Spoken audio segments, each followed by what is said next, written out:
মোহতারাম হাজরিন, শাবান মাস উপলক্ষে আরেকটা গুরুত্বপূর্ণ বিষয় হলো আম্মা জান আয়েশা রাদিয়াল্লাহু তাআলা আনহা, তিনি তার আগের রমজানে তিনি তার মাসিকের কারণে যে রোজাগুলো ভাঙতি পড়তো, ছুটে যেত, তিনি সেই রোজাগুলো শাবান মাসে সাধারণত রেখে দিতেন। কারণ প্রিয় নবী সাল্লাল্লাহু আলাইহি সাল্লাম তার সাথে থাকতেন এবং সারা বছর জুড়ে নবী সাল্লাল্লাহু আলাইহি সাল্লাম তার সাথে থাকার কারণে তার হক আদায় করতে হয় কিনা সে আশঙ্কা থেকে তিনি সবসময় রোজা রাখা থেকে, অর্থাৎ কাজা রোজা রাখা থেকে তিনি বিরত থাকতেন, যে নবী সাল্লাল্লাহু আলাইহি সাল্লামের হক আদায় করার প্রয়োজন হয় কিনা সেজন্য তিনি নফল রোজা, এমনকি কাজা রোজা তিনি এই সময়গুলোতে রাখতেন না। হ্যাঁ, আইয়ামে বীজ রোজা হয়তো নবী সাল্লাল্লাহু আলাইহি সাল্লাম তো রাখতেনই, তো তিনিও হয়তো রাখতেন, অন্যান্য সুন্নাত নফল রোজাগুলো নবীজির সাথে রাখতেন, কিন্তু এছাড়া কাজা রোজা তিনি যখন রাখবেন তখন তো নবীজি সাল্লাল্লাহু আলাইহি সাল্লাম হয়তো রোজা নাও রাখতে পারেন, তো তার হকে ত্রুটি হতে পারে, সেই আশঙ্কা থেকে তিনি কাজা রোজাগুলো করতেন না। এবং শাবান মাসে যদি নবী সাল্লাল্লাহু আলাইহি সাল্লাম নিজেই গোটা মাসে বেশিরভাগ দিনগুলোতে রোজা রাখতেন, আম্মা জান আয়েশা রাদিয়াল্লাহু তাআলা আনহা তখন আগের রমজানের ভাঙতি রোজাগুলো শাবান মাসে রাখতেন। এই জন্য অনেক উলামায়ে কেরাম বলেন যে মহিলাদের মাসিকের কারণে হোক আর পুরুষদের অসুস্থতা কিংবা সফরের কারণে যে রোজাগুলো বাদ যাবে, রমজান মাসের 2টা 4টা 5টা 7টা রোজা যদি ভাঙা পড়ে, তাহলে পরবর্তী রমজান আসার আগে আগে অর্থাৎ শাবান মাসে আমরা রোজা রেখে ফেলবো ইনশাআল্লাহ। আল্লাহ রাব্বুল আলামিন শাবান মাসে যদি আগের কোনো কাজা রোজা থাকে এই রমজানের আগে আগে সেগুলো আল্লাহ তাআলা আমাদেরকে রেখে ফেলার তৌফিক দান করুন। সেই সাথে এই শাবান উপলক্ষে আমাদেরকে আরেকটি বিষয় খেয়াল রাখতে হবে, তা হলো যে আমরা শাবানে রমাদানের প্রস্তুতি নেব, যাতে করে রমাদানে আমরা সুন্দরভাবে ইবাদত বন্দেগী করতে পারি। আমরা যদি রমাদানের সঠিক এবং সুন্দর করে প্রস্তুতি শাবান মাসে নিয়ে ফেলতে পারি, তাহলে রমজানে আর ইবাদত বন্দেগীতে অসুবিধা তৈরি হবে না। আল্লাহ তাআলা আমাদেরকে এই প্রত্যেকটি কাজ গোটা শাবান মাস জুড়ে খুব সুন্দরভাবে সুচারুরূপে আঞ্জাম দেওয়ার তৌফিক দান করুন। মোহতারাম হাজরিন, কত মানুষ গত রমাদান পেয়েছেন, এই রমাদানে তারা দুনিয়াতে নাই।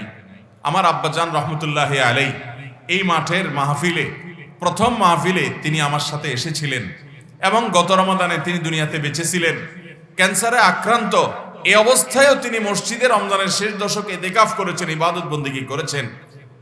আজ যে রমজানের জন্য আমরা অপেক্ষা করছি, আর কিছুদিন পরে শুরু হবে, সেই রমাদানে তিনি কবরের বাসিন্দা হয়ে গেছেন। আমরা কে জানি যে এই রমাদানে যদি আমাদের রমজান পাওয়ার তৌফিক হয়, হতে পারে পরবর্তী রমাদানের আগে আগে আমাকে কবরে চলে যেতে হবে, আমার তৌফিক হয়তো হবে না। এটাকে জীবনের শেষ রমাদান মনে করে আসুন এই রমাদানকে অর্থবহ করবার জন্য, এটাকে সার্থক করবার জন্য, প্রতিটা মিনিটকে কাজে লাগাবার জন্য, প্রতিটা দিনকে কাজে লাগাবার জন্য, প্রতিটা দিনের তাকওয়া অর্জনের পথে এগিয়ে যাবার জন্য আমরা গোটা শাবান জুড়ে প্রস্তুতি গ্রহণ করি। চেষ্টা করবো তো ইনশাআল্লাহ। আল্লাহ আমাদের সবাইকে তৌফিক দান করুন। ভাইরা আমার, তাহলে শাবান মাস উপলক্ষে প্রথম কাজ হলো আমরা বেশি বেশি নফল রোজা রাখবো, কারণ নবী সাল্লাল্লাহু আলাইহি সাল্লাম এই মাসের বেশিরভাগ দিনগুলোতে নফল রোজা রাখতেন। তার সুন্নাহকে আমরা জিন্দা করব এবং এর মাধ্যমে একটা অবহেলিত সময় ইবাদতের তাৎপর্য এবং গুরুত্ব আমাদের অর্জিত হবে, ফজিলত আমাদের অর্জিত হবে। দ্বিতীয়ত, আমাদের আমলনামা পেশ করা হয় সারা বছরের আমলনামা শাবানে, সেই সুযোগটি কাজে লাগিয়ে আমরা এই মাসে ইবাদত বন্দেগী করব। দ্বিতীয়ত, শাবানের শেষের দিনগুলোতে আমরা রোজা রাখবো না, বিশেষ করে একেবারে শেষের দিন যেটা ইয়াউমুশ শাক, সেদিন রোজা রাখা মাকরুহ। তৃতীয়ত, কারোর যদি ভাঙতি রোজা থাকে, তাহলে সেক্ষেত্রে আগের যে বছরের ভাঙতি রোজা সেটা এই বছরের আগে আগে, যত আগে রাখা যায় ততই ভালো। যদি না পারেন অন্তত শাবানের মধ্যে সেটা অবশ্যই রেখে ফেলার চেষ্টা করি। আর চতুর্থত, আমরা রমজানের জন্য শাবান মাসে উত্তম রূপে প্রস্তুতি গ্রহণ করি।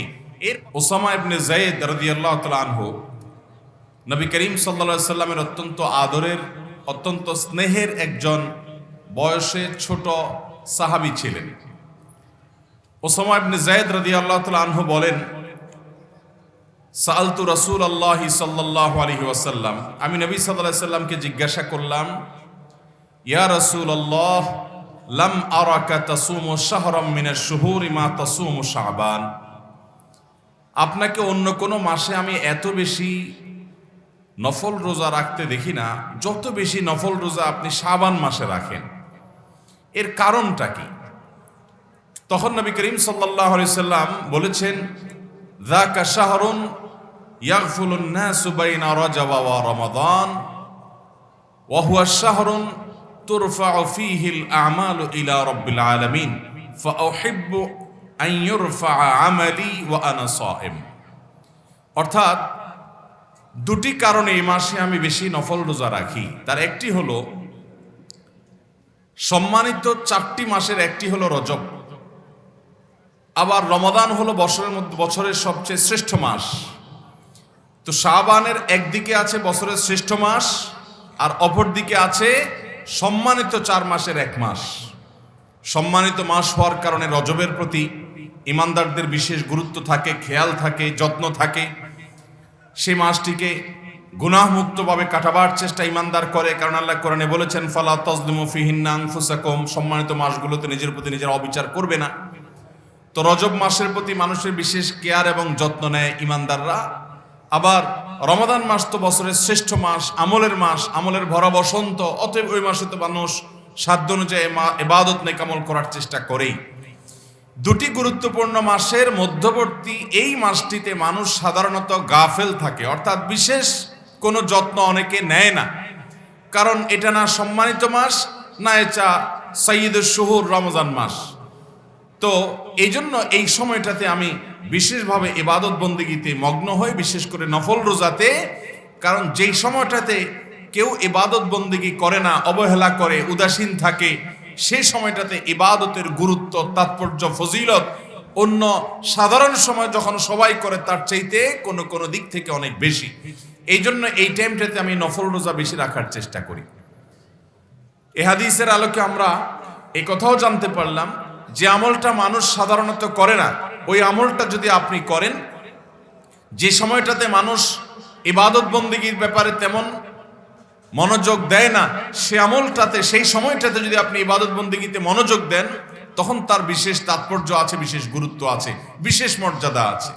ধরুন ভোর রাতের সময়টা মানুষ ঘুমিয়ে থাকে, গাফলতিতে, উদাসীনতায়, অবহেলায় মানুষ শুয়ে থাকে।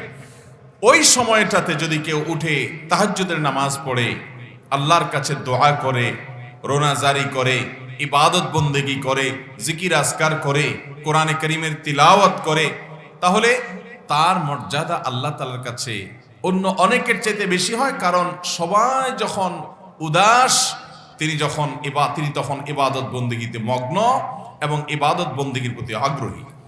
ঠিক একইভাবে একজন সম্মানিত মানুষকে সবাই সালাম দেয়, একজন রিকশাওয়ালা, দিনমজুর, খেটে খাওয়া মানুষ, গরিব অভাবী মানুষ, কিংবা একজন এমন মানুষ যাকে কেউ সচরাচর সালাম দেয় না, ইজ্জত সম্মান করে না, তিনি হয়তো অশিক্ষিত, সাধারণ গরিব কোনো মানুষ, যেহেতু কেউ তাকে সালাম দেয় না, এই জন্য আপনি রিকশাওয়ালাকে নেমেই বা উঠার আগে সুন্দর করে সালাম দিলেন, হাত মিলালেন, তার সাথে অভিবাদন করলেন, মুস্কি হেসে কথা বললেন। সবাই যেহেতু তার ব্যাপারে অবহেলা করে, আপনি একজন মুসলমান হিসেবে ওই অবহেলার জায়গাটাতে বিশেষভাবে যত্ন নিলেন, তাহলে আল্লাহর কাছে আপনার মর্যাদা অনেক বাড়বে। এই হাদিস থেকে বোঝা যায়। কারণ নবী করিম সাল্লাল্লাহু আলাইহি ওয়াসাল্লাম এই হাদিসে বলেছেন শাবান মাসে তিনি নফল রোজা বেশি রাখেন, কারণ এই মাসটিতে মানুষ তুলনামূলকভাবে একটু উদাস থাকে, মনে করে ইবাদত বন্দেগী নেকামল সব তো রমজান আসছে, তখন তো করবই, অতএব এখন শুধুমাত্র বসে বসে শরীর তাও দেই, শুধু বসে বসে আমরা প্রস্তুতি নিতে থাকি, প্রহর গুনতে থাকি, তো রমাদান আসবে তখন করব, এদিকে রজব সম্মানিত ছিল তখন করেছি, মাঝখানে এই মাসটাতে মানুষ উদাস থাকে, অবহেলা করে। এই জন্য নবী সাল্লাল্লাহু আলাইহি ওয়াসাল্লাম বলেছেন ওই অবহেলার সময়ের কারণে এই মাসে আমি নফল রোজা বেশি করে রাখি। এটা হলো এই মাসে, অর্থাৎ শাবান মাসে নবী সাল্লাল্লাহু আলাইহি ওয়াসাল্লামের অধিক হারে বেশি বেশি নফল রোজা রাখার প্রথম কারণ।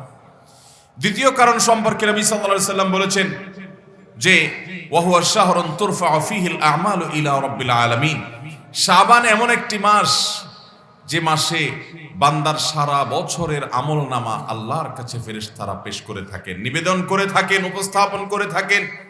ফাউহিব্বু আন ইউরফা আমালি ওয়া আনা সাইম, তো আমি চাই আমার আমল পেশ করা হবে যখন আল্লাহর কাছে, তখন যেন আমি রোজাদার থাকি, আমি যেন ইবাদতে মগ্ন থাকি, ওই অবস্থায় যেন আমার আমলনামা আল্লাহর কাছে পেশ হয়, এটা আমি চাই। সেজন্য আমি এই মাসটাতে বেশি বেশি নফল রোজা রাখি। একজন কর্মচারী, তিনি তার মালিকের কোনো প্রতিষ্ঠানে কাজ করেন, এই মালিক যখন অনুপস্থিত তখন তিনি কাজ করেন, খুব মনোযোগ দিয়ে কাজ করেন। কিন্তু হঠাৎ মালিক এসেছেন, ওই অবস্থায় তিনি খুব সিরিয়াস মোডে কাজ করছেন। এটা যদি তিনি জানতে পারেন যে আমার সিরিয়াস মোডে কাজ করাটা মালিক দেখেছে, তখন তার কাছে ভালো লাগে যে আমি এমনিতেই তো কাজ করি, তো আজকে আমার মালিক আসার পর তার ইনভেস্টিগেশন চলার সময় আমি খুব সিরিয়াস মোডে কাজ করছিলাম, তাহলে তো আমার ব্যাপারে রিপোর্ট ভালো হবে, নিশ্চয়ই একজন কর্মচারীর কাছে সেটা ভালো লাগবে।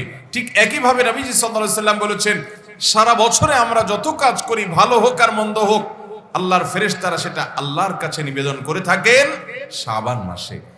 যেহেতু এই মাসটিতে সারা বছরের নেকামলগুলো, বেকামল, বদামল সকল কার্যক্রম আল্লাহর কাছে নিবেদন করেন ফেরেশতারা, এই জন্য নবীজি বলেছেন, ফাউহিব্বু আন ইউরফা আমালি ওয়া আনা সাইম, আমি চাই আমার আমল নামা যখন ফেরেশতারা আল্লাহর কাছে জমা দিচ্ছেন সারা বছরেরটা একসাথে, তখন আমি যদি রোজাদার থাকি আমার ভালো লাগবে, যেহেতু আমার ইবাদতরত অবস্থায় আল্লাহ যখন আমার আমল দেখবেন, ওই অবস্থা দেখবেন যে আমি রোজা আছি, তো আমার প্রতি একটু সদয় হবেন, আমার প্রতি একটু রহম হবেন, রহম করবেন। এ আসে আমি চাই যে আমার আমল নামা আল্লাহ যখন দেখবেন তখন আমি রোজাদার থাকি। এই জন্য এই মাসটাতে আমি বেশি বেশি নফল রোজা রাখি, এটা নবী সাল্লাল্লাহু আলাইহি সাল্লাম বলেছেন। মুহতারাম হাজরিন, তাহলে শাবান মাসে আমাদের প্রিয় নবী সাল্লাল্লাহু আলাইহি ওয়াসাল্লাম সবচেয়ে বেশি নফল রোজা রাখতেন, প্রচুর পরিমাণে নফল রোজা রাখতেন, অনেক বেশি পরিমাণে নফল রোজা রাখতেন। এবং এই নফল রোজা রাখার দুইটা কারণে তিনি উল্লেখ করেছেন। এখানে কেউ প্রশ্ন করতে পারেন, বান্দার আমল আমরা জানি সোমবার বৃহস্পতিবারে আল্লাহ তাআলার কাছে উপস্থাপিত হয়, কারণ সোমবার এবং বৃহস্পতিবার নবী সাল্লাল্লাহু আলাইহি সাল্লাম রোজা রাখতেন। জিজ্ঞাসা করা হলো যে হে আল্লাহ রাসূল, আপনি এই দুই দিনে রোজা রাখার কারণ কি? তখন তিনি বলেছেন, এই দুই দিনে রোজা রাখি এই জন্য যে এই দুই দিনে আমার আমল নামা আল্লাহর কাছে পেশ করা হয়, ফেরেশতারা পেশ করে থাকেন। এখন প্রশ্ন হলো, এক হাদিস থেকে আমরা জানি সোমবার বৃহস্পতিবার আমল নামা আল্লাহর কাছে পেশ করা হয়, আবার উসামা ইবনে যায়েদের এই হাদিস থেকে জানলাম আমরা যে বান্দার আমল নামা পেশ করা হয় শাবান মাসে। তাহলে দুই হাদিসে দুই রকম হয়ে গেল, বাস্তবে কোনটা সঠিক? এর উত্তর হলো দুটোটাই সঠিক। আল্লাহ রাব্বুল আলামিন বান্দার সমস্ত আমল নামাগুলো ফেরেশতাদের মাধ্যমে হাজির করেন এবং দেখেন। ফেরেশতারা আল্লাহর কাছে বান্দার আমল নামা হাজির করে, বান্দা ভালো বা মন্দ যাই করুক না কেন আল্লাহর ফেরেশতারা তা নিবেদন করেন, আল্লাহর সামনে উপস্থাপন করেন, প্রেজেন্ট করেন, পেশ করেন। সেটা তিনটা ধাপে হয়ে থাকে। কয় ধাপে হয়? তিন ধাপে। একটা হয় প্রাত্যহিক, প্রতিদিন। বিভিন্ন হাদিস থেকে বোঝা যায় আল্লাহর কিছু ফেরেশতারা সকালে জমিনে নেমে, পৃথিবীতে যখন যেখানে সকাল হয় তখন জমিনে নেমে পৃথিবীতে এসে মানুষের কার্যক্রমগুলো সব লিপিবদ্ধ করেন সারাদিন। সন্ধ্যা পর্যন্ত তারা প্রতিটা মানুষের কর্মকাণ্ড সমূহ লিপিবদ্ধ করার পর এই ফেরেশতার দল সবাই উপরে চলে যায় এবং আরেক দল সন্ধ্যায় আসে, তারা রাতের হিসাব নিকাশ করে, বান্দার সমস্ত আমলনামাগুলো লেখে। এই ফেরেশতারা যখন আল্লাহর কাছে যায় তখন আল্লাহ জিজ্ঞাসা করেন, আমার বান্দাকে কি অবস্থায় দেখে এসেছো? তখন তারা রিপোর্ট দেয় যে আল্লাহ এই অবস্থায় তাকে দেখে এসেছে, অর্থাৎ সে ইবাদত বন্দেগী করছে কিংবা কোনো গুনাহে লিপ্ত কিংবা সে অবহেলা করছে। আল্লাহর কাছে বান্দার রিপোর্ট তারা পেশ করে থাকে। তো এই হাদিস থেকে বোঝা যায় প্রতিদিন সকাল এবং সন্ধ্যায় দুইবার প্রাত্যহিক বান্দার আমলনামা আল্লাহর কাছে পেশ করা হয়। এটা হলো প্রতিদিনের রিপোর্ট, ডেইলি রিপোর্ট। আরেকটা হলো উইকলি রিপোর্ট, সাপ্তাহিক রিপোর্ট। সেটা হলো সোমবার এবং বৃহস্পতিবার দুইবার প্রতি সপ্তাহেরটা নিবেদন করা হয়। আরেকটা হলো ইয়ারলি রিপোর্ট, বান্দার সারা বছরের আমল, সারা বছরের কর্মকাণ্ড এবং কার্যক্রম, এটা আল্লাহ রাব্বুল আলামিনের কাছে উপস্থাপন করা হয়, নিবেদন করা হয়, পেশ করা হয় শাবান মাসে। মুহতারাম হাজিরিন, এখান থেকে বোঝা গেল এই সকাল সন্ধ্যার সময়, সোমবার বৃহস্পতিবার এবং শাবান মাস, এই সময়গুলোকে আমাদেরকে বিশেষভাবে যত্ন নিতে হবে এবং এই সময়গুলোতে ইবাদত বন্দেগী, জিকির আজকার এবং আল্লাহর দিকে মনোনিবেশ করতে হবে। আল্লাহ আমাদেরকে সে তৌফিক দান করুন। তাহলে শাবান মাসের গুরুত্বপূর্ণ আমলের কথা আমরা জানলাম যে এই মাসে আমাদের প্রিয় নবী সাল্লাল্লাহু আলাইহি ওয়াসাল্লাম অধিক পরিমাণে রোজা রাখতেন। কত বেশি পরিমাণ রোজা রাখতেন? আয়েশা রাদিয়াল্লাহু তাআলা আনহা বলেছেন, মা রাআইতু রাসূলুল্লাহি সাল্লাল্লাহু আলাইহি ওয়াসাল্লাম ইস্তাকমালা সিয়ামা শাহরিন ইল্লা রমাদান। আমি প্রিয় নবী সাল্লাল্লাহু আলাইহি ওয়াসাল্লামকে সারা মাস রোজা রাখতে কখনো দেখি নাই রমজান ছাড়া। তার মানে রমজানেই প্রিয় নবী সাল্লাল্লাহু আলাইহি ওয়াসাল্লাম গোটা মাস রোজা রাখতেন, একদিনও বাদ দিতেন না। পুরা মাসের আদ্যপান্ত শুরু থেকে শেষ পর্যন্ত পুরো মাস ধরে রোজা রাখতেন নবী সাল্লাল্লাহু আলাইহি ওয়াসাল্লাম, শুধুমাত্র কোন মাসে? রমজান মাসে। ওমা রাআইতুহু আকসারা সিয়ামাম মিনহু ইল্লা ফি শাবান। আর নবী করিম সাল্লাল্লাহু আলাইহি ওয়াসাল্লামকে পরিমাণে গোটা মাসের বেশিরভাগ দিন রোজা রাখতে দেখেছি শুধুমাত্র শাবান মাসে। অন্য এক বর্ণনায় আসছে, আম্মা জানা আয়েশা বলেছেন, কানা ইয়াসুমু শাবানা ইল্লা কালিলা। নবীজি সাল্লাল্লাহু আলাইহি ওয়াসাল্লাম গোটা শাবান ধরে রোজা রাখতেন, শুধু কিছুদিন শাবানের কয়েকটা দিন শেষের দিনগুলো বাদ দিতেন, এছাড়া গোটা শাবান জুড়ে নবী সাল্লাল্লাহু আলাইহি ওয়াসাল্লাম রোজা রাখতেন। তাহলে মোহতারাম হাজিরিন, শাবান মাসের সবচেয়ে গুরুত্বপূর্ণ আমল আমরা জানলাম, এই মাসে বেশি বেশি নফল রোজা রাখতে হবে। আরেকটা হাদিসও আছে সহিহ মুসলিমের, নবী সাল্লাল্লাহু আলাইহি ওয়াসাল্লাম বলেছেন, আফদালুস সিয়ামি বা'দা রমাদান শাহরুল্লাহিল মুহাররম। রমাদানের পরে আল্লাহ রাব্বুল আলামিনের কাছে সবচেয়ে শ্রেষ্ঠ রোজা এবং সিয়াম হলো মুহাররম মাসের সিয়াম। এখন কেউ জিজ্ঞাসা করতে পারেন, প্রশ্ন তুলতে পারেন যে আমরা একদিকে দেখছি নবীজি সাল্লাল্লাহু আলাইহি ওয়াসাল্লাম শাবান মাসে বেশি বেশি নফল রোজা রাখতেন সবচেয়ে বেশি, আবার অপর দিকে দেখি রমাদানের পরে নফল রোজার জন্য সবচেয়ে শ্রেষ্ঠ মাস মুহররম। তাহলে দুইটা তো কন্ট্রাডিক্টরি মনে হচ্ছে বাহ্যিকভাবে। তো এর উত্তর হলো, অনেক উলামায়ে কেরাম বলেছেন মূলত মুহররম মাসে নফল রোজাটা হলো সবচেয়ে বেশি গুরুত্বপূর্ণ, এরপরে শাবান মাস। নবী সাল্লাল্লাহু আলাইহি ওয়াসাল্লাম এই মাসে সবচেয়ে বেশি নফল রোজা রাখতেন, যে এই মাসের পরে তিনি আর মুহররমের ফজিলত বলেছেন, কিন্তু সেটার উপর আমলের সুযোগ হয়তো পান নাই, সেজন্য আসলে তানহার সে হাদিস আমাদের কাছে বর্ণিত হয় নাই। বাকি এই দুটো হাদিসকে সামনে রাখলে বোঝা যায় রমাদানের পরে নফল রোজার জন্য শ্রেষ্ঠ মাস হলো শাবান এবং মুহররম। আমাদের সমাজে অনেক মানুষ আছেন গোটা শাবান জুড়ে একটা নফল রোজাও রাখা হয় না। নফল রোজা আমাদের রাখা উচিত। এই রোজা রাখার একটা বিশেষ রহস্য, বিশেষ কারণ হলো ওয়ার্ম আপ করা, রিহার্সেল করা, প্রস্তুতি নেওয়া। কারণ হঠাৎ করে যদি আপনি রমজান মাসে রোজা শুরু করে দেন, অনেকে দেখা যায় বছরে কয়েক মাস বা গোটা 11 মাস ধরে তিনি নফল রোজাও রাখেন নাই। তো গত বছর রমজানে রোজা রাখছেন আর এই বছর রাখবেন, হঠাৎ করে রমজান শুরু হয়ে গেছে, তার জন্য রোজা রাখাটা কষ্টকর হয়ে যাচ্ছে।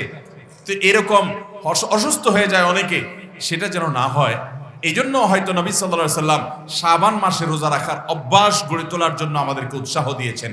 এই জন্য শাবান মাসে আমরা নফল রোজা রাখার চেষ্টা করবো তো ইনশাআল্লাহ। আল্লাহ আমাদেরকে তৌফিক দান করুন। নবী করিম সাল্লাল্লাহু আলাইহি ওয়াসাল্লামের এই সুন্নাহ আমাদের সমাজে খুব একটা আমল হয় না। এই সুন্নাহটা অনেকটা পরিত্যক্ত বলা যেতে পারে। আমরা ইনশাআল্লাহ বিইذনিল্লাহ শাবান মাসে নফল রোজা অধিক পরিমাণে রাখা, বেশি বেশি রাখা, সম্ভব হলে শাবান মাসের বেশিরভাগ দিন 15-20 দিন পর্যন্ত বা আরো বেশি আমরা রোজা রাখার চেষ্টা করব। আল্লাহ আমাদের সবাইকে তৌফিক দান করুন। শাবান মাসে রোজার ক্ষেত্রে একটা বিশেষ বিষয় লক্ষ্য রাখতে হবে, তা হলো শাবান মাসের একেবারে শেষের দিন রোজা রাখা, যেটাকে ইয়াউমুশ শাক বলা হয়। এই দিনে রোজা রাখার ব্যাপারে হাদিসে নিষেধাজ্ঞা আছে, অনুচিত। ফুকাহায়ে কেরাম সেই দিনে রোজা রাখাকে মাকরুহ বলেছেন। আমরা ছেলেবেলায় দেখেছি অনেক মুরব্বীরা শাবানের শেষের দিন, সেই দিনটাতে তারা রোজা রাখেন। ধরুন শাবান মাস 30 হচ্ছে, চাঁদ 30 হচ্ছে, তো দেখা যায় 30তম শাবানে অনেক মুরব্বীরা রোজা রাখতেন। এখন আছে কিনা জানি না, আমরা ছোটবেলা দেখেছি যে অনেক মুরব্বীরা শাবানের শেষের দিন রোজা রাখেন। কেন ওই দিন সিয়াম পালন করেন? তারা বলেন যে এই দিনটাতে রমজানের চাঁদ যেহেতু 29-এ উঠে নাই, অতএব এই দিনটা শাবান হিসেবে ধরা হয়েছে। কিন্তু এমনও তো হইতে পারে চাঁদ উঠছে আমরা দেখি নাই, তাহলে তো এটা রমজানের মধ্যে গণ্য হবে, এই জন্য আমি রোজা রাখলাম। যদি রমজানের মধ্যে গণ্য হয় তো হলো, আর না হলে এটা নফল হয়ে গেল। তো এইরকম দোদুল্যমনা এবং এরকম সংশয়ের উপরে ভিত্তি করে ইবাদতের নির্দেশ ইসলাম আমাদেরকে দেয় না। নবী সাল্লাল্লাহু আলাইহি ওয়াসাল্লাম বলেছেন, দা মা ইউরিবুকা ইলা মা লা ইউরিবুক। তোমার যেটা সন্দেহ হয় এটাকে সন্দেহের ঊর্ধ্বে তুলে ফেলো। ইসলাম তোমাকে সন্দেহ এবং সংশয়ের মধ্যে, দোদুল্যমনার মধ্যে থাকতে বলে না। তুমি সংশয়হীন ইবাদত করবে। এজন্য সংশয় নিয়ে ইবাদত নয়, সংশয় মুক্তভাবে আমাদেরকে ইবাদত করতে হবে। যেহেতু চাঁদ দেখা প্রমাণিত হয়নি, অতএব এটা শাবান নিশ্চিত, অতএব এটাকে রমাদানও হতে পারে, সেই সম্ভাবনা থেকে এরকম দোদুল্যমনার জায়গা থেকে রোজা রাখা যাবে না। এটাকে বলা হয়েছে সিয়াম ইয়াউমুশ শাক, অথবা সন্দেহের দিন রোজা, শাবানের শেষ দিনের রোজা, এটা মাকরুহ। আর এমনিতে নবী সাল্লাল্লাহু আলাইহি ওয়াসাল্লাম রমজান শাবানের শেষের দিনগুলোতে রোজা রাখা অপছন্দ করতেন। তিনি শুরুর দিকে, মাঝের দিকে এই দিনগুলোতে রোজা বেশি রাখতেন। কারণ শেষের যে দিনগুলো, এই দিনগুলোতে যদি আপনি রোজা রাখেন টানা, তাহলে রমজান এবং শাবানের ভিতরে আর পার্থক্য করতে পারবেন না, ফিলিংসটা নতুন এবং ভিন্নতর হবে না। এই জন্য শাবানের শেষের দিনগুলো রোজা না রেখে শুরু এবং মাঝের দিনগুলো আমরা বেশি বেশি নফল রোজা রাখবো, চেষ্টা করবো তো ইনশাআল্লাহ। গোটা শাবান জুড়ে বেশি বেশি নফল রোজা রাখবো তো ইনশাআল্লাহ। কারা কারা নিয়ত করেছেন যে শাবান আর শুরু হচ্ছে 2-3 দিনের মধ্যে, ইনশাআল্লাহ শাবান মাসে আমরা অন্তত 5-10টা রোজা রাখবো ইনশাআল্লাহ। কারা কারা নিয়ত করছেন হাত তুলেন দেখি। আল্লাহ আমাদের সবাইকে আমলের তৌফিক দান করুন।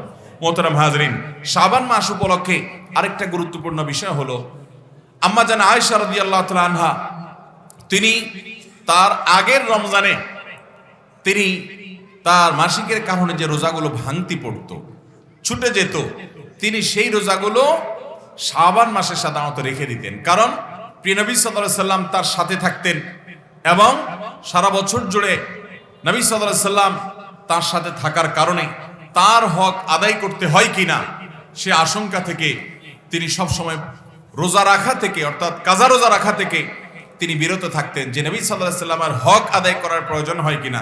সেজন্য তিনি নফল রোজা, এমনকি কাজা রোজা তিনি এই সময়গুলোতে রাখতেন না। হ্যাঁ, আইয়ামে বীজ রোজা হয়তো নবী সাল্লাল্লাহু আলাইহি সাল্লাম তো রাখতেনই, তো তিনিও হয়তো রাখতেন, অন্যান্য সুন্নত নফল রোজাগুলো নবীজির সাথে রাখতেন। কিন্তু এছাড়া কাজা রোজা তিনি যখন রাখবেন তখন তো নবীজি সাল্লাল্লাহু আলাইহি সাল্লাম হয়তো রোজা নাও রাখতে পারেন, তো তার হকে ত্রুটি হতে পারে, সেই আশঙ্কা থেকে তিনি কাজা রোজাগুলো করতেন না। এবং শাবান মাসে যদি নবী সাল্লাল্লাহু আলাইহি সাল্লাম নিজেই গোটা মাসে বেশিরভাগ দিনগুলোতে রোজা রাখতেন, আম্মা জান আয়েশা রাদিয়াল্লাহু তাআলা আনহা তখন আগের রমজানের ভাঙতি রোজাগুলো শাবান মাসে রাখতেন। এই জন্য অনেক উলামায়ে কেরাম বলেন যে মহিলাদের মাসিকের কারণে হোক আর পুরুষদের অসুস্থতা কিংবা সফরের কারণে যে রোজাগুলো বাদ যাবে, রমজান মাসের 2টা 4টা 5টা 7টা রোজা যদি ভাঙা পড়ে, তাহলে পরবর্তী রমজান আসার আগে আগে অর্থাৎ শাবান মাসে আমরা রোজা রেখে ফেলবো ইনশাআল্লাহ। আল্লাহ রাব্বুল আলামিন শাবান মাসে যদি আগের কোনো কাজা রোজা থাকে এই রমজানের আগে আগে সেগুলো আল্লাহ তাআলা আমাদেরকে রেখে ফেলার তৌফিক দান করুন। সেই সাথে এই শাবান উপলক্ষে আমাদেরকে আরেকটি বিষয় খেয়াল রাখতে হবে, তা হলো যে আমরা শাবানে রমাদানের প্রস্তুতি নেব, যাতে করে রমাদানে আমরা সুন্দরভাবে ইবাদত বন্দেগী করতে পারি। আমরা যদি রমাদানের সঠিক এবং সুন্দর করে প্রস্তুতি শাবান মাসে নিয়ে ফেলতে পারি, তাহলে রমজানে আর ইবাদত বন্দেগীতে অসুবিধা তৈরি হবে না। আল্লাহ তাআলা আমাদেরকে এই প্রত্যেকটি কাজ গোটা শাবান মাস জুড়ে খুব সুন্দরভাবে সুচারুরূপে আঞ্জাম দেওয়ার তৌফিক দান করুন। মোহতারাম হাজরিন, কত মানুষ গত রমাদান পেয়েছেন, এই রমাদানে তারা দুনিয়াতে নাই। আমার আব্বাজান রহমতুল্লাহ আলাই এই মাঠের মাহফিলে, প্রথম মাহফিলে তিনি আমার সাথে এসেছিলেন এবং গত রমাদানে তিনি দুনিয়াতে বেঁচে ছিলেন। ক্যান্সারে আক্রান্ত এই অবস্থায়ও তিনি মসজিদে রমজানের শেষ দশকে ইতিকাফ করেছেন, ইবাদত বন্দেগী করেছেন। আজ যে রমজানের জন্য আমরা অপেক্ষা করছি, আর কিছুদিন পরে শুরু হবে, সেই রমাদানে তিনি কবরের বাসিন্দা হয়ে গেছেন।